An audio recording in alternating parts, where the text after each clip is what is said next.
Well, let's see. So let's start catching up on people. How are you doing with your writing? Good. I'm up to working on chapter 4, and my biggest problem is consistency in the time that I write, getting it every day. I'm trying to write every day, but getting that time nailed down because I'm still working full time, Mm-hmm. and don't want it to cut into my family time. So Yeah. Chapter 4, that's pretty good. That's pretty good. You're getting some momentum. It's like working out, I think.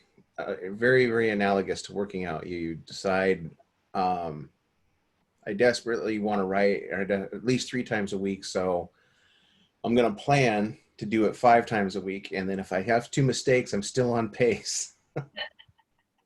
I got a question about the pod. Okay. Um, I, I I believe I submitted oh, I don't know, maybe 1,000 words or something. But how does that work? I haven't been able to get back, or is that where we receive tips and we can read other people's and comment? And Yeah. Um, is that up and running? Is anybody else doing it, or I've had at least one person per pod put some writing in there, and I've tried to go in and give feedback on everything that's in there. okay? Yeah, I don't know if Kristen's listening. Maybe she can dig up the links to the different pods and put them in here. I just go to my original email that, where you gave the pod and just click that and it takes me right in there. So I just do a search on my email and then, yellow pod, or if we're in the same one. And then it takes me right to the link. Are you in the yellow pod? Yeah, Okay. Did you post in there? I'll read it. no. Oh, all right. I'm calling you out. I know. I try to figure out what section to put in there. See, because I don't have chapters yet. I have a huge outline and massive sections filled out because I'm still trying to figure out the formatting. And I actually didn't write anything for probably a week. I think I just I hit this point where I stopped. And then last night, I caught up on a bunch of the videos that you did, and then I went back in from the beginning and began to read through, and I got like 27,000 words in, which is a good start. But I was reading through, and I'm like, wow, this is actually pretty good. I think, I don't want to sound like heady on that, but I was like, because I was doubting myself. Yeah.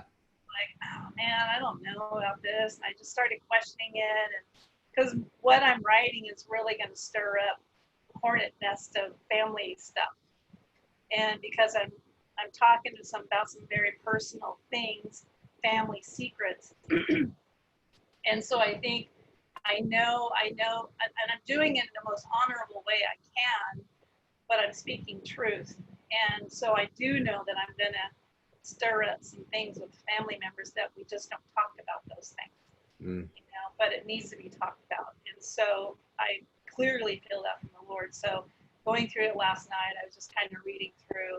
So I can't say I actually have chapters. I have sections in my outline, and then I kind of have to figure out how to chapter it out, I guess I would say.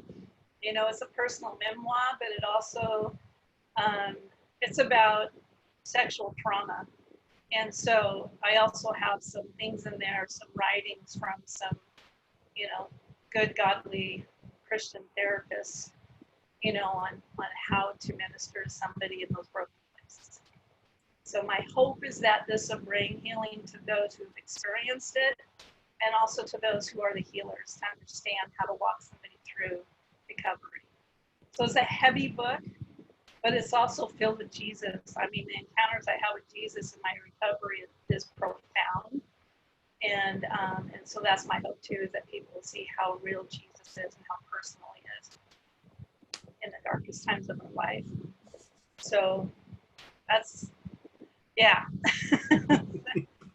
It's an undertaking, but God is like, Patty, you're supposed to do this. I want you to do this. You need to talk about this. So anyway. Yeah, absolutely. And you, as a writer, I think there's a natural progression. We fall in love with our manuscript. First, we don't know how we feel about it or where it's gonna go, and then we fall in love with it, and then we get cold again. Then we fall in love with it again, and then there's a point at which you hate it. You're sick of looking at it. You wish it was done. You're ready to just be done with it, just to not have to look at it anymore. And usually, if you push through that one last phase, you wind up going, "Oh, I'm really proud of it, and I like it, and I'm glad that people, you'll be ready for other people to see it, and they'll start telling you how impactful it was, and you go, oh yeah, I'm really glad I wrote that." Yeah, yeah. Yeah, it's quite a journey for sure. And then like you mentioned in one of the videos, making sure you have people that you could say, okay, I need some prayer. This hit a point in me, So and I have a lot of backup, a lot of people standing with me Yeah, that have walked with me and stuff. So that's really key. and that's a good point. I learned that lesson the hard way. I took on ghostwriting a nonfiction book for a local to here youth minister, although he has a nationwide speaking um, ministry, and he actually has a method.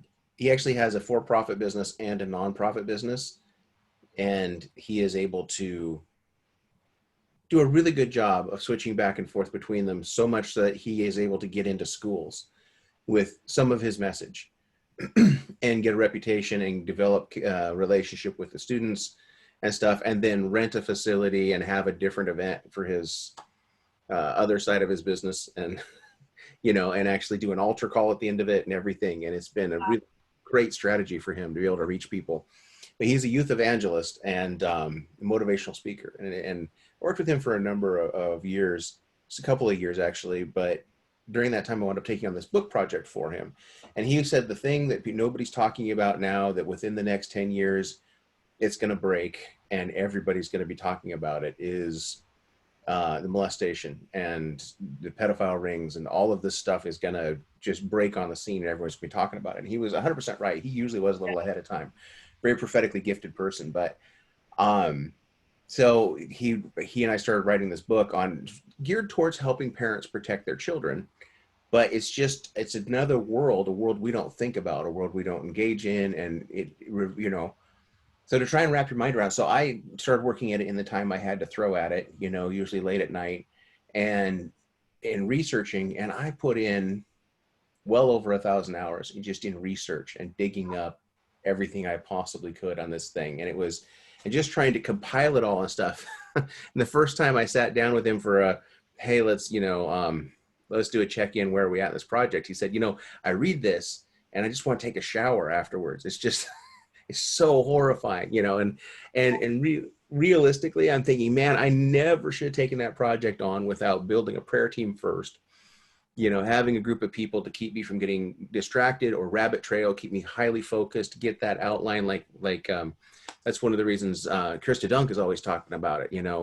Get that outline figured out, have the vision for the book, know who you're writing it to, know what your mission is for that book, and make a list of those resources that you're going to need to be able to complete the book, including setting aside time, but also in some scenarios, prayer team. Also in some scenarios, maybe it could be a mentor or somebody to walk closely with, or regularly scheduled counseling appointments with a pastor, or whatever it is that keeps you in the right headspace. Otherwise, you're not taking it on so much as you're just tilting a windmill and bringing heartache. And especially Patty, when you're doing something that involves family, and so there's other soul ties and other people who are going to be impacted, and they're going to have to start dealing with things they don't want to deal with it yet, talking about things they'd rather just leave buried for a while. And you're going to have that support team. Yes. One of the things that is really fascinating is every family member experiences their family different. Mm-hmm. And that's what I really have discovered, because my younger brother, my family to him was completely different. But for my brother and I, there were 6 of us in the middle. When I shared things I went through with him, he's like, I had no idea. And then he told me some things he went through. I'm like, wow, I had no idea you went through that stuff. And so a lot of times family members, for each family member, your family is different in how you experience it, depending on, age, economic status, all the things where you live. And so it's really quite fascinating. So I know some of my family members are going to go, what? That's not the family I lived in. It's like, oh yeah, it was one I lived in. Yeah. And that's what you have to do, is hold on to your truth. Not excuse it, not to apologize for it, not to water it down. You have to speak your truth and say, this is my truth, this is my story and my reality. And that's the hardest thing I think you have to do, but you have to hold on to that. My husband just constantly tells me, you're so brave, Patty. You are so brave. I'm so proud of you. So, but you have to have those people cheering you on and go, no, it's your truth. Hold on to it. That's awesome. Richard, how's the you still working on the gates, or are you doing a different book? Oh, you're still muted. Yep, I'm still going through the gates. I've gone through the 3rd gate now, and so it's interesting how it's coming through. But I've got pieces of each gate, about 3 different gates now, and it's and then I have to start filling in. But I'm picking up the pieces that I do have in each gate as they come along. But it's doing the research. Yesterday, asking that question about what's heaven going to look like, I realized that there's going to be a bunch of heaven perspectives in each gate, behind each gate, and it's wow. And at the same time that I was asking this question, yesterday my wife came home from teaching 5th and 6th graders, and she said these kids, she teaches in a Christian school, these kids are asking questions that are adult level questions about salvation, about getting into heaven, and she says it's really pushing me, but she's enjoying it. But their perspective of heaven is 2 different or several different views, from the very conservative to very very open-minded about what might be, and so it's just kind of seesawing with what I'm working on, and it's kind of neat the way it's working. So I'm not sure how far it's going to go, but it's fun. Definitely not to where I would have imagined. It's not what I would have outlined for it to go to, but I'm glad for it. But trying to find time right now is really difficult between my other obligations that I have to do, and I'm painting. I'm an abstract artist that's doing prophetic art, and those are really critical to me right now to get work on those. And they're indicative of the world we're living in, very much so. Cool. That's better, even if it's only 15 minutes. Try and get some time in on each. Mm-hmm. Yep. Anna, how's it going? You have oh, you're muted. I am in the process of homeschooling. So I'm like up and down and carrying you around with me while I'm trying to do all this. She's on a break. She just finished her math, so I'm going to give her a break. But now I'm trying to figure out what she can do on her break that I can stay right here and listen to you. You say hi, they can't see you. Hi. Oh, you're cute. That's my granddaughter, Holly. And I was just watching what heaven looks like. Ask her what heaven looks like to her for Richard. What does heaven look like? What do you think heaven looks like? What's in heaven? She's going, Yeah. She watches this English show called Shaun the Sheep. It's claymation. And the dog on the farm they have a drone, and he's in a chair, and he gets caught on the drone, and he ends up going into the sky, and he ends up going into space, and then he goes through this tunnel with all these flashing lights, and then there's all this angelic stuff, right? And he's supposedly in heaven, right? And this astronaut comes down and takes a selfie with him, and then he ends up falling back down to the earth, and then at the end the astronaut walks into its house in heaven and takes his helmet off, and you see it's the dog's grandfather that was in heaven that took a selfie with him. And so she's like, heaven is super easy to get to. And I'm like, well, that's not quite exactly what it's like, but she's like, it's easy to go to heaven. Mm-hmm. Oh, how old are you? 6? Yes. Yeah. My daughter is 6. Aw, what's your daughter's name? Olivia. Olivia. Yeah. Olivia. Yeah, so yesterday I wrote about 1,700 words yesterday. I went through my first video, and so I was just taking notes. Like I told you before, I tried to do the whole transcript thing, and my computer was just taking way too long. So I thought it'd be faster if I just watch my own videos and take notes. So I did that. So I was able to get a lot of stuff because I watched the introduction video from my challenge. So I was able to get a lot of stuff from there to write in there. So just trying to get all that down first, and then I'll go back and edit it and add stuff and tweak it and all that kind of stuff. But right now, with the outline and what I've got in there, it's about, the whole thing's probably right now 3,428 words so far that I've got right. Yeah. And then I was like, okay, I think I'm pretty much done with the introduction. And then I'm like, okay, that's not anywhere near 5,000 words. Because when we had talked, you had said each chapter 5,000 words would be a good thing to aim for. And so I was like, I gotta figure out some more stuff to add. I mean, I want to go back and add some more scripture and some more quotes and things like that. So, but Yeah. I mean, and it doesn't have to be, 5,000 words. We were just trying to kind of figure out the length of the whole book and pacing and stuff. Yeah. So, well, good. I'm glad to hear everybody's updates. Yeah. Today, what I think we'll do is we will blow through some more training on bad writing. We'll bring bad writing to a close as far as what to avoid. And again, this is still editing. So if you're in drafting mode, keep drafting. Don't bother revising. But this is just good information to have for when you do go back to revise. And I wanted to definitely get this kind of check-in moment, see how everybody's doing, and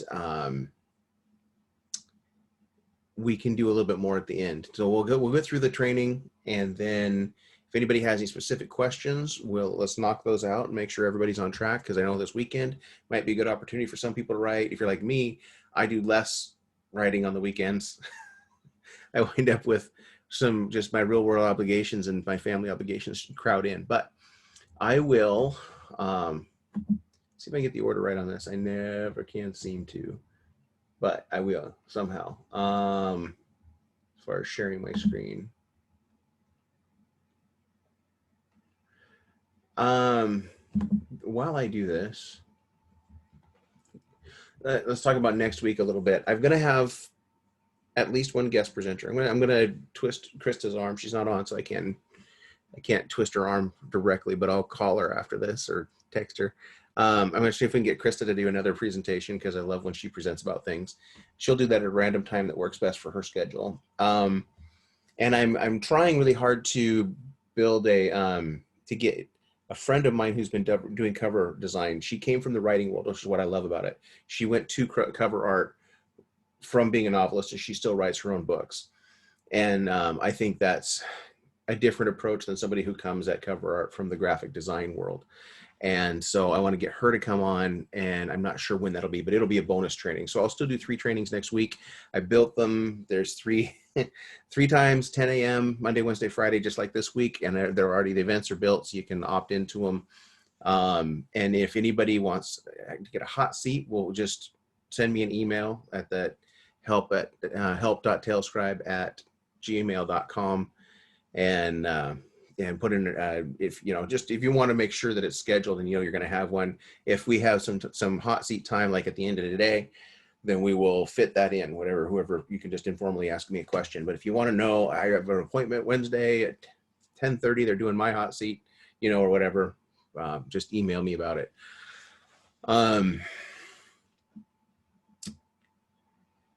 Yeah, I think that's the end of my announcements. Other than next week should be up and running. 3 trainings plus bonus trainings plus all of the above. We'll bring this thing to a close next week, quite miraculously. And no, I did it again. It's the oddest thing. I don't know why I can't wrap my brain around the idea that I need to share my screen and then go into my slideshow. Somebody's got to automate that so that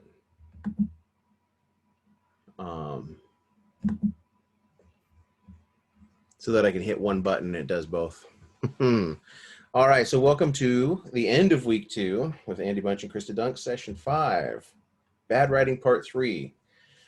We're going to do 2 of the key things that you're going to see wrong when you volunteer to be first readers for each other, which I hope at some point you do if you make some connections in this group, or if you get it outside this group. One of the easiest, cheapest ways and best ways to improve your writing is to get into some sort of a writer's group, or even if it's just a 2-person handoff. Hand each other your writing, get that first reader feedback on what you're writing, and be that for someone else, because you learn as much by helping other people as you do by doing it yourself. There's the 2 best ways to learn, is to do it yourself. The second best way to learn is to help someone else with what they're doing. And the third best way to learn is to get a mentor or hire someone, take classes, read books, and all that kind of thing. So one of the things you're going to learn to spot a lot in other people's, and you're going to get a lot of feedback from people about, is showing versus telling. And a lot of people are going to preach showing over telling. Definitely show all the time, ignore telling. That is the conventional advice, and it's simply wrong. You want a balance. You want a balance between showing and telling. You want to be intentional about when you're telling and intentional about when you're showing. The reason everyone preaches showing so much is because they're erring on the side of what usually the advice you would need to get. Most people start off with a few scenes in their mind. They might even write those critical scenes, and then what they need to do is connect those scenes. And so all the connective tissue, especially in this sort of thing where we're telling you, hey, write fast, then they tell their way from the big scenes to the next big scene. And because that's the easiest, fastest way to kind of get that connective tissue out. Well, what you want to do is you want to go back and you want to realize the places where you've been telling too much, and ask yourself which one of these things needs to be a scene. So any description, any big block of description could be a scene, or vice versa. So if you're showing everything, it can slow the story down, and it pumps up your word count. So you could wind up with a 100,000 word novel that probably should be a 50, 60,000 word novel if you're showing all the time. But, but if it's done well, the reader and you are going to learn more about your characters and your events. You'll create ambiguity, but it's ambiguity in a good sense, because you're letting the readers draw their own conclusions. And when you're doing that, it's back to what we talked about last Wednesday about using their imagination, engaging with it, making your story their own. That's a good thing. When it lives in their head, they're going to read it faster, even if they have to slow down to kind of picture what's going on. And you introduce that nuance, that mystery of not really knowing what's going on. So particularly in fiction, sometimes it's good to say things. Here's a great example. You can tell them so-and-so is a bad person, and then they know 100%, oh, it's just part of the story, so-and-so is the bad guy. Or you can show us somebody doing a bad thing and lead us to believe they're probably the bad guy. And then later on, show us something that makes us go, well, they might have had a reason why they thought they needed to do that bad thing. Now their character is more deep, and our reader has had to do some interpretation, and they're more engaged with the story. So that's where showing has a lot of advantage. But like I said, it can slow the story down and add words and that sort of thing. So the trick is balance. You just have to ask yourself, would I rather read a few fun pages or a paragraph of tedium? Well, hopefully the paragraphs are never tedium. So if you come into a section of the book where it's just a lot of description, you need to ask yourself, do I have enough scenes? If all you have is scenes, you may find that there's some areas where you could cut some things out and speed it up just by telling a little bit more. Most first readers are savvy enough to spot places where you could show and not tell, and you'll see that in the side notes, and you'll probably write it in side notes: show, don't tell. And it's not that you always have to show, don't tell. It's that they're writing it next to a paragraph where, hey, this would be a great scene. Good places would be places where there's already a lot of description, introduction of characters and locations, where there's where there's a lot of events. Where there's a lot of events, you might be able to combine those into two scenes instead of describing 4 events in a row. Do a sequence. You might be having characters talk about things, and the characters can tell about it, but then it's because it's dialogue, we get to learn more about the characters and their interaction with the scene, and it's a richer experience. Definitely as a bridge between 2 major events, like I said, and I threw that in because like I said, we tend to write the connective tissue between the big scenes as telling sequences. And so always look for that opportunity to replace that connective tissue with another scene. Backstory, you can tell someone's backstory if you're writing in third person in particular, but and you have to be extremely careful with flashbacks. They're a little bit tricky to write, and there are people who will go into these protracted, extended flashback sequences that the reader forgets where they're at in the first part of the story and stuff. But so don't do that. But a flashback scene or 2 in your book could create a deeper, stronger book. You're just going to have to kind of feel your way through it. When is it right to use a flashback and to show us what's going on, or when can you just get away with having somebody continually reference something and it's a common enough event? Like, say divorce. People have a concept of divorce. We've either witnessed it or we've been through it. And so you could have a character just simply reference their ugly divorce, and we're all on the same page and we get it. That doesn't need a flashback, So, and also when the story's already slow. So deciding what to show instead of tell is harder almost than doing it. So replacing those dry synopsis-like sections, like I said, being sure to show the dramatic facts instead of telling. So you can go through and try and find all the places where it's core to the story. Definitely show any major beat or anything that helps people understand the plot. So considering the scope of the book, what needs to be shown, that's what you're doing. And again, this is a process during revision, or it's something that you're seeing from it's being highlighted by your first readers. Item number 2, head hopping. I put viewpoint / narration. Head hopping is a specific kind of subpoint normally of viewpoint and narration. It's all kind of wrapped up into one, and it's hard to separate it. Head hopping is just kind of the fun title that my writing instructors like to put in. There's a specific thing that happens, particularly in first person. When you're writing in first person, you'll write a scene, and then it makes more sense suddenly to have a different character thinking or telling the story. So your viewpoint character, your VPC will change, and it'll be fluid. For the sake of writing fast, you'll go back and forth between 2 or 3 different viewpoint characters without even really thinking about it. And that's a big no-no, because as easy it is for you to write and you know what you meant to say, the reader's going to get very lost. So pick who's telling your story and decide on first, second, or third person. And I'm not a big fan of revising during, and so I'm not suggesting revise during, but if you happen to catch yourself wondering kind of what happens next and looking back at your outline, your 10 to 20,000 words in or something, just, you might want to verify that you're writing, are you writing in first person, third person? What's going to be the best choice for you?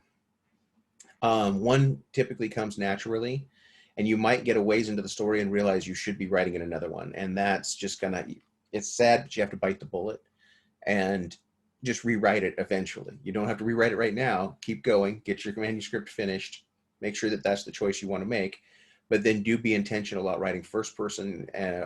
So first person would be I, second person would be you, third person would be he. But that's oversimplified, because obviously if you're first person, you have to decide if it's limited. Does my first person probably doesn't know what other people are thinking. So it makes it a little bit more difficult on you as the writer to be the storyteller, because you have to find a way to let the reader know facts that the viewpoint character may not know yet. And you have to get comfortable with that. And it can be an advantage and a disadvantage. It just depends. And some people it comes naturally to, and it's also genre specific. Typically, first person, you see it occasionally in Westerns, mainly because of some of the famous Western writers wrote first person. You see it in romance, and occasionally in other genres, but by and large, the overwhelming majority of books are written in third person.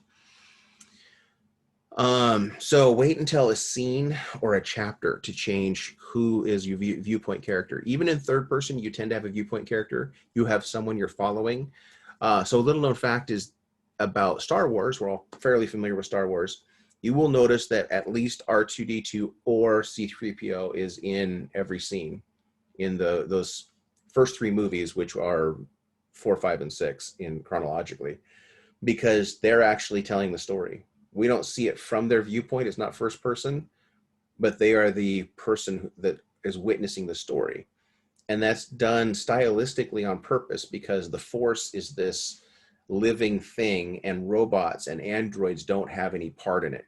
So they are actually a neutral third-party observer. They're overlooked continuously. Those two particular androids have a lot of character, and people refer to them. People obviously have attachments to them emotionally, especially Luke and Leia have emotional kind of attachments to these robots, these androids, but they're kind of not really, they don't do anything specifically to bring the story forward. The entire story could happen without them. They're really kind of there as witnesses. So it's told in third person. They're still kind of the viewpoint character, which is interesting. They're not the hero. They're not the protagonist. They're not the antagonist, but they are wind up being kind of a viewpoint character in those movies. So yeah, I put don't just add spice. That's the most common thing with brand new authors. I think we're all kind of past this point. We've all written enough to know you don't just head hop, switch viewpoint characters or whatever like that to spice things up. You could in a book.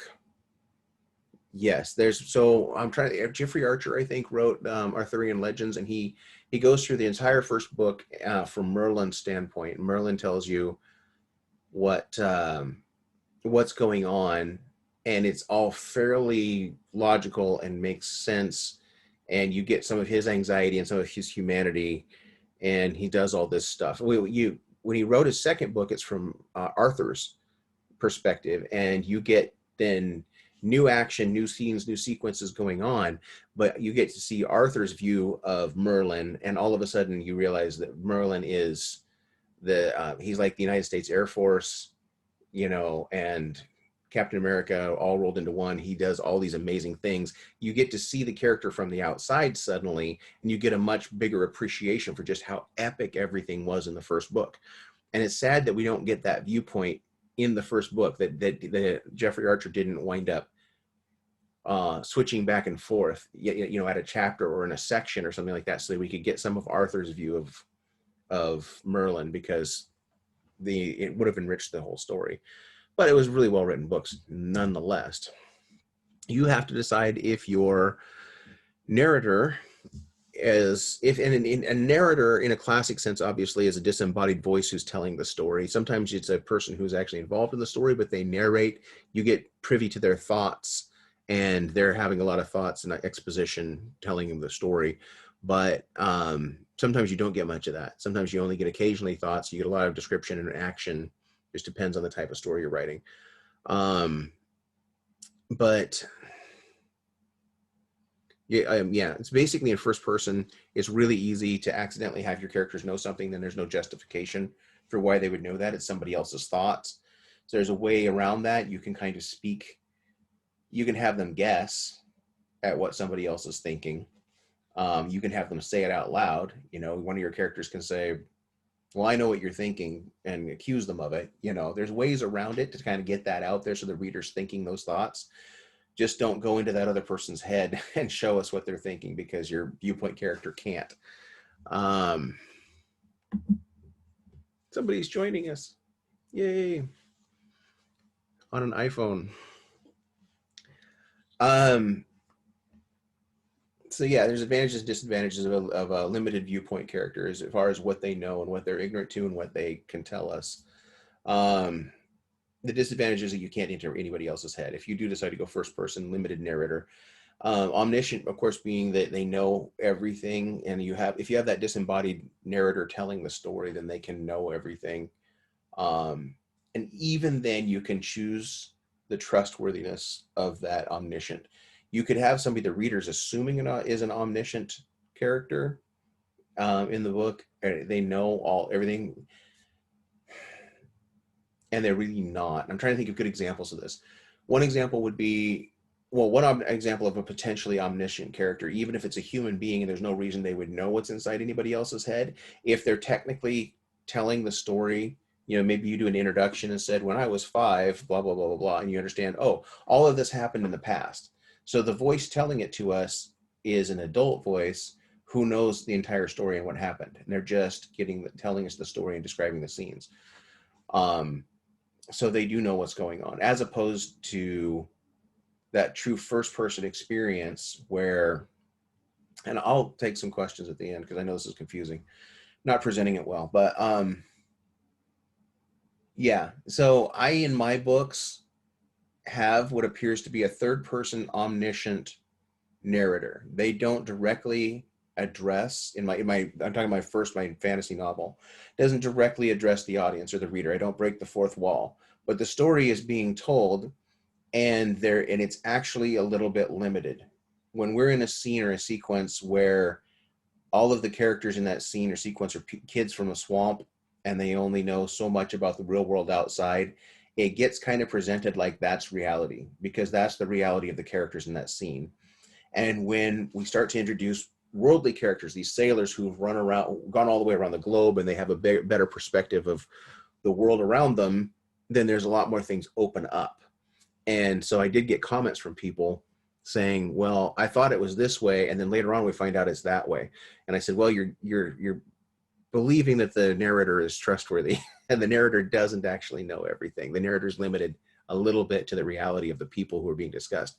And it came off okay. It didn't disrupt the book. It was harder a little bit to write, and it didn't add to the book. It's not something I should have done. So, yeah, don't let your this is the biggest one on this whole slide. I should have just gone to this. Don't let your viewpoint character be boring or cliche. Pick the most interesting character of the book. The reader doesn't have to love them, but if they don't love them, they should hate them.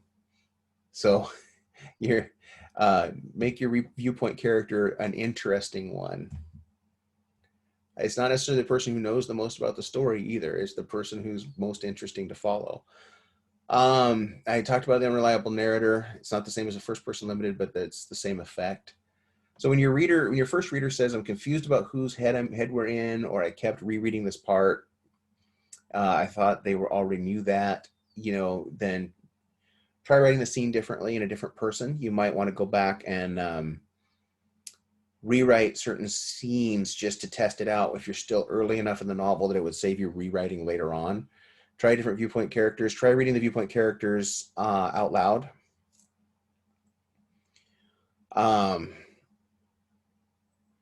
Yeah, try reading their scene out loud is a good question, a good way of doing it.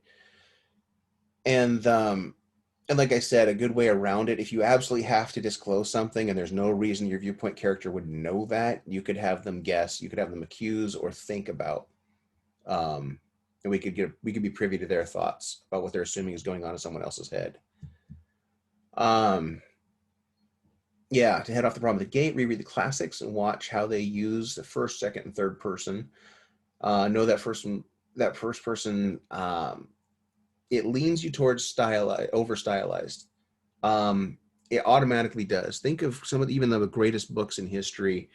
To Kill a Mockingbird, you know, it came off well and it was highly readable. It was a masterfully well written book, but we have a very intellectual writer who spends most of her time in New York. She was a stewardess. She encountered tons of people. She was part of the literati, really, because she knew some of the who's who as writers with Harper Lee. Big friends with Truman Capote, undoubtedly very worldly and knowledgeable. But she writes the one and only book that she's truly known for was this book about a little girl in the Deep South. And so you wind up being stylized. It has to involve a lot of the culture and ideas of the Deep South in that time. And it has to be viewed from the perspective of a 9-year-old girl and how much she knows and doesn't know. And it's the brilliance of it is that her morality is based on her observations of her father. And they're very simplified. They're that 6 to 9-year-old age where there's right and there's wrong. And so it's the perfect person to tell us about a tragedy, about a travesty of injustice. But you also have to go through the entire novel and let her just sort of experience things where we have our own opinions about it.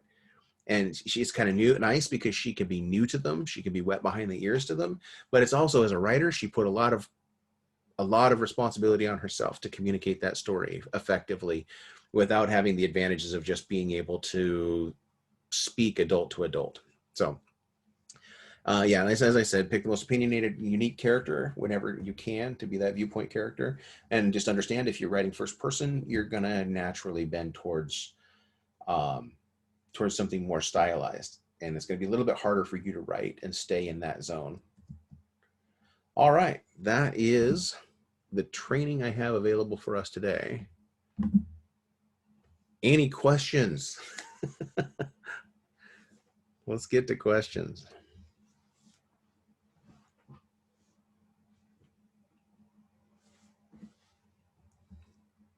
Mark is our iPhone person. He went outside.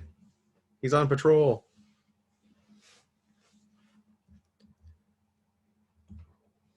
We're not able to hear you.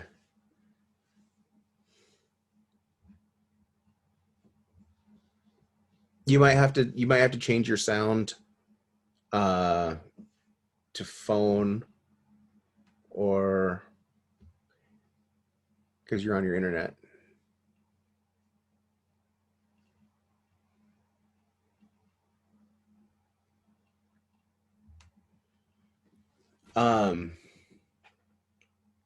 Anybody else while we're waiting for Mark to switch his sound to iPhone, or his microphone to iPhone? Oh, he's coming back into the closet. There we go. Mark's back in the closet. Okay, now can you hear me? Yeah. All right, I'm leaving the iPhone, getting back on the computer. Excellent. No, that was good teaching. I really have a hard time with switching back and forth from first person, because mine's a memoir, so most everything is first person. Mm-hmm. And I guess you can't see me. I can. You can. Yeah. Okay. One of the best things that I liked about your teaching was the showing versus the telling, and putting in stories. I think that I'm trying to do a lot more of that, because you get in the flow of writing and you're just going along and you're just telling details. But when you can show the story, that really helps. That was extremely helpful for me anyways. I don't know how to incorporate dialogue from characters very well. That seems to be something that I'm lacking. in my story. Any thoughts on how I could do that better? Because I'm going back through a history right now. I'm back in the early 70s. And most of the story that I told about my childhood was just telling, and there are a few stories in there, but now I'm getting into the meat of the book into the 70s. And my story is basically about myself and my conversion, because I had a wild childhood and hippie years, and I came out of the 60s and trying to incorporate a lot of human events. Saw a lot of that. It's interesting you brought up the Kennedy assassination, because I was doing a lot of research on that. At the same time, a lot of research on music, because I have a lot of memories about music, and particularly what happened there in the Summer of Love on, and the Beatles and the Stones and Bob Dylan. And Bob Dylan, one of my heroes, I really think he was a poetic prophet, because he just came out with a song that's about 16 minutes long. I don't know if you've heard it. It's called Murder Most Foul. But he never had a #1 hit in his career until this year. And that now is #1 on Billboard. And it's 16 minutes long, but it's about JFK. Huh.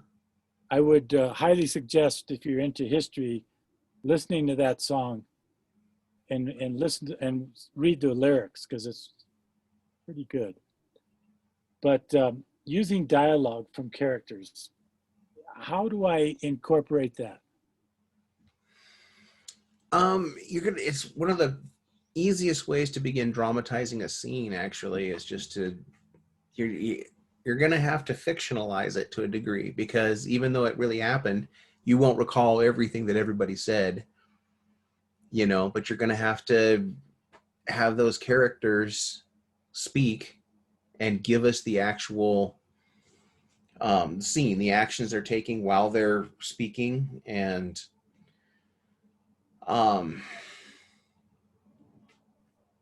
yeah, I mean, it's the word that comes to my mind the most is dramatize.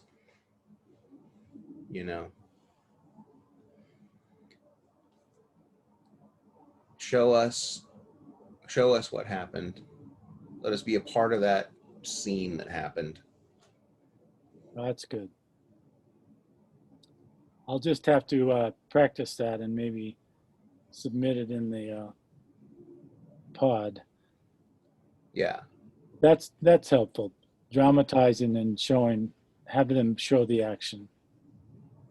Yeah. Okay. It's sequential. I read your introduction, which was fascinating and interesting, but and in your introduction, you have in a very appropriate level of it,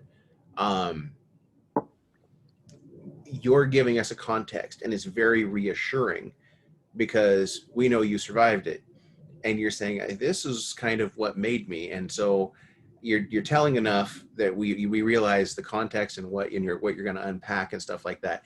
Then when you switch around in your very first chapter, hopefully, and start giving us scenes, we're going to be immersed in something, and it's going to feel like anything can happen. You know what happened, but we as a reader get to lose our reassurance, because we don't know quite how it unfolded and how it impacted. And so we're going to get the chance to see it item by item. Okay. So you'll need to know what that scene, what the goal was of that scene, how it left you, or what the impact on the main character was. And some of it, you'll accomplish sub goals, like introducing characters that you're going to use throughout the story. And obviously you have a built-in theme that you've already established of music. So music's already in there. So you're going to continue to use music as a theme for things. You might even have a favorite, like a song that particularly reminds you of that scene.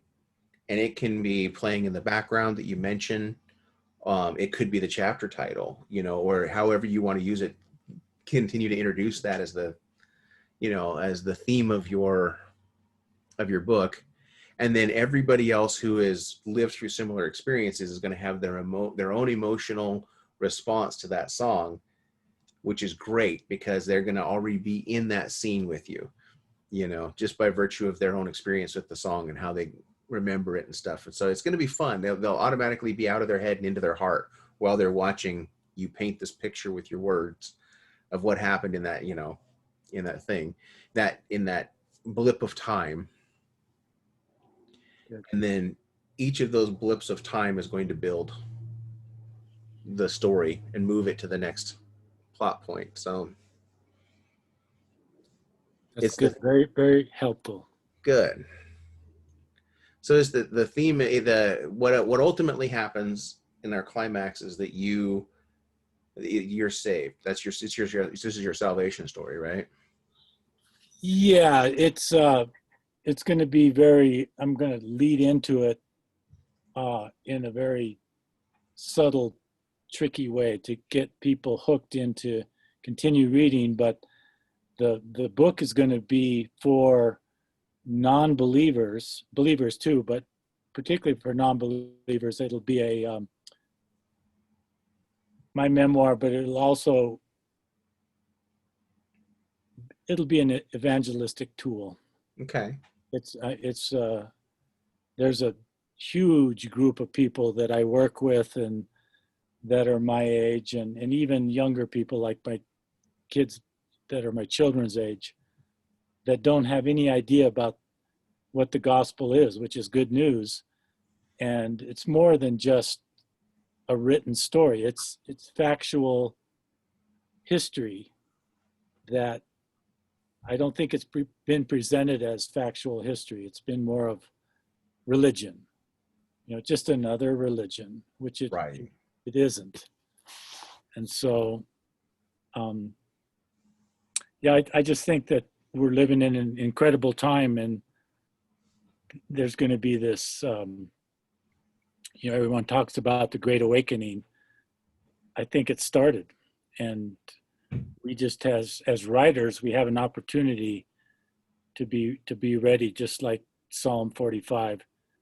My tongue is a pen of a ready writer, and actions speak louder than words, but the pen is mightier than the sword.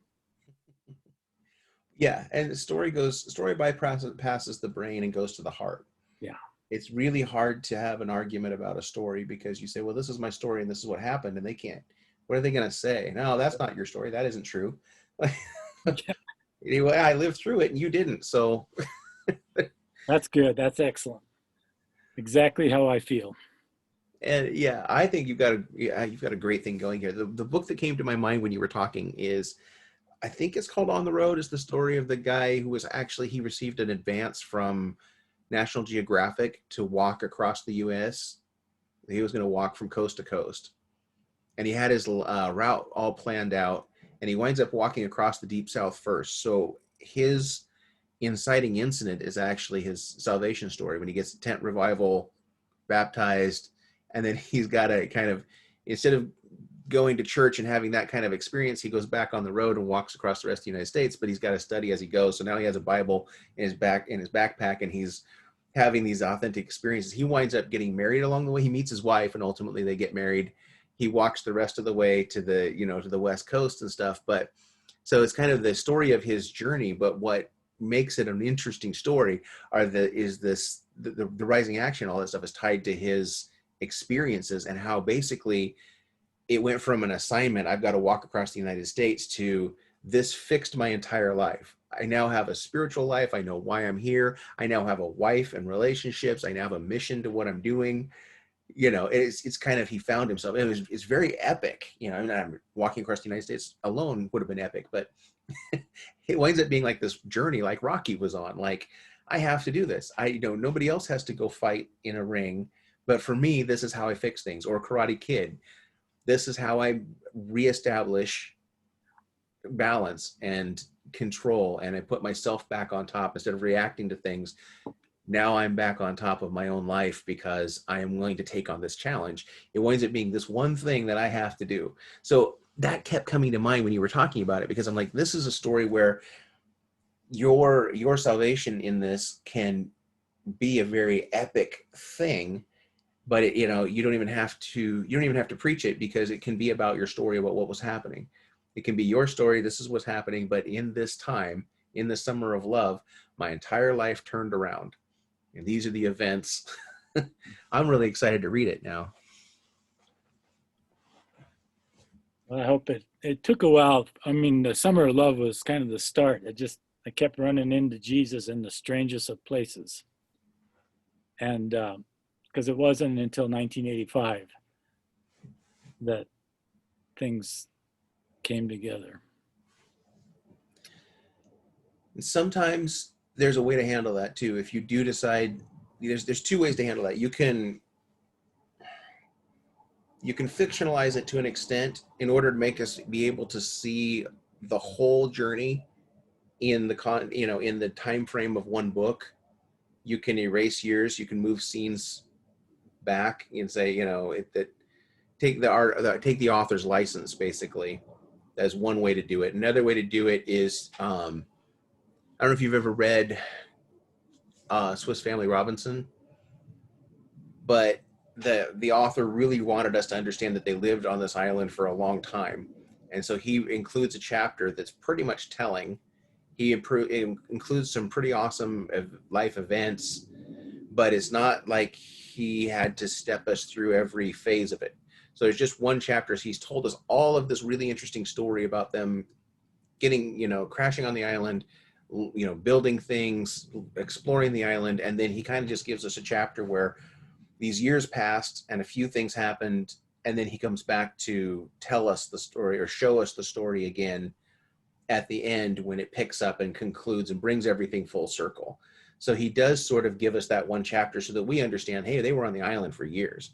And then, by the way, now I'm going to show you exactly how they got rescued and what ultimately happened. So you could include something like that. Ultimately, it's a decision you can make later on as you're writing. But if most of the story started off here and this is the bulk of your story, and then it comes full circle in 1985 or something like that, there are ways to handle that without losing the reader. you can clip time, so it can be done. Anyways, any other questions? Anybody got any ideas? Or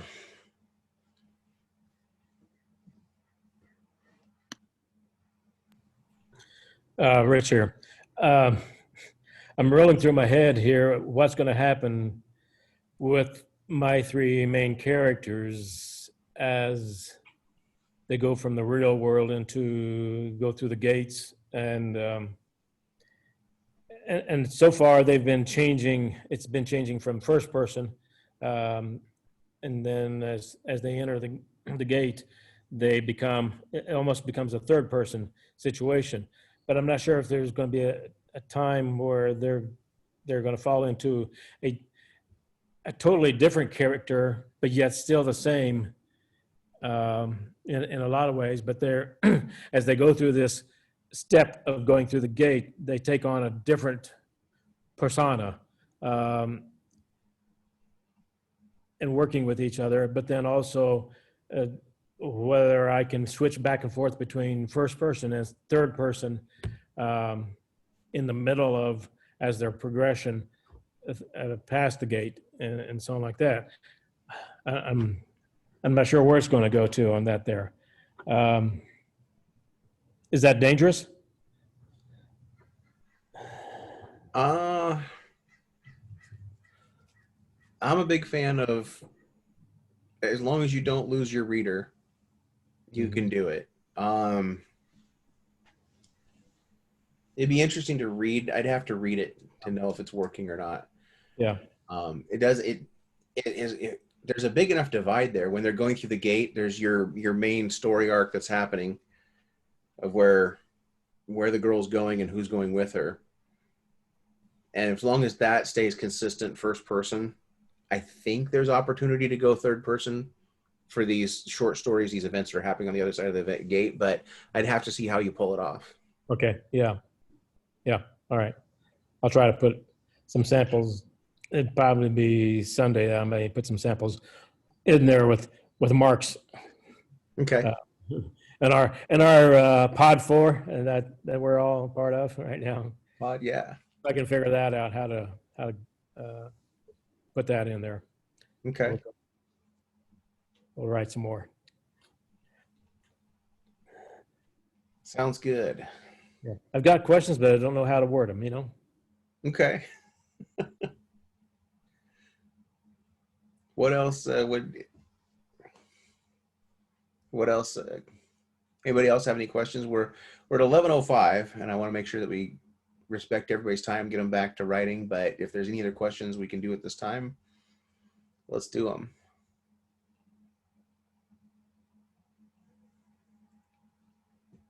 We've left everybody sated and at peace. Anybody else going to do some massive writing this weekend? Deanna's all over it. I'm so proud of you, Deanna, for getting up tired. I know I've had night jobs before, and I've had to get up and try and write when I was tired. It's almost so hard to be, because you know, when you turn on your creative brain, you can just fall right to sleep. That's what sometimes our brain goes, oh, it's time to dream. And on top of that, like last night, I got home around 1. Fellas tried to go to sleep by 1:30. I had to get up at 7 because she got dropped off by her other grandmother today, because I'm the one homeschooling her, or the distance learning part of it. So she dropped her off at 7:30, but then stop it. But then my other sister got off at 4 this morning, and she normally babysits my 15-month-old grandson. So I had to babysit him long enough for her to get like 5 or 6 hours of sleep. So she got up around 10. So then I was babysitting both of them and trying to get her to do her school and feed them both. And then doing all this on like 5 hours sleep is just crazy. But Oh my goodness. just the season we're in right now. Are you sure you can't get a transcription software to work on? Seems like I'm gonna look into it more this weekend. I just didn't have time. I just tried that one and it didn't really work well.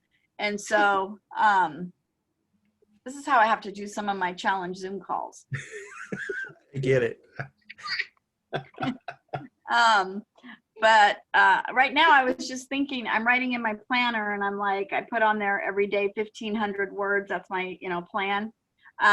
So if I was going to do a 50,000 word book, then it should take me 33.33 days to write this if I stay on track. Cool. She put a tattoo on her head. Since you last saw her, she put a tattoo on her head. Let me see your hand. Where's your other hand? She was marking up her hand and her foot and was making stamps on a piece of paper. Yeah. Okay. All right. Tell everyone bye. Let me stay. Then you have to be quiet and you have to stop. Stop. That's being rude. So, yeah. So if to do the 1,500 words a day is either I've got to find that transcription service, or I have to like sit there and watch my videos and really, Yeah. take some notes and stuff. You're being very distracting. Stop. I don't do that Okay. during your call. I'm going to try and look up some of this transcription software. I know there's several of them that people recommend, but I'll try and at least dig up some names for you of ones that people recommended in the past. Mm-hmm. Okay. Because Cool. that seems like that would be a good shortcut for you it'd be much easier to edit than to have to write it from scratch. Yeah. Okay. Because then I could just cut and paste, right? Yeah. Yeah. Yeah. 1,500 words in like 3 minutes. Awesome. Yeah. Done. Check that off. Sweet. Yeah. All right, you guys. Well, I will let you get back to your writing. Love and All right. appreciate all of you. Have a fantastic weekend. I look forward to Monday, 10 a.m. All right. Thank you. All right. Thank you. Bye-bye. Bye, everyone. Bye, and thank you very much. You're very welcome.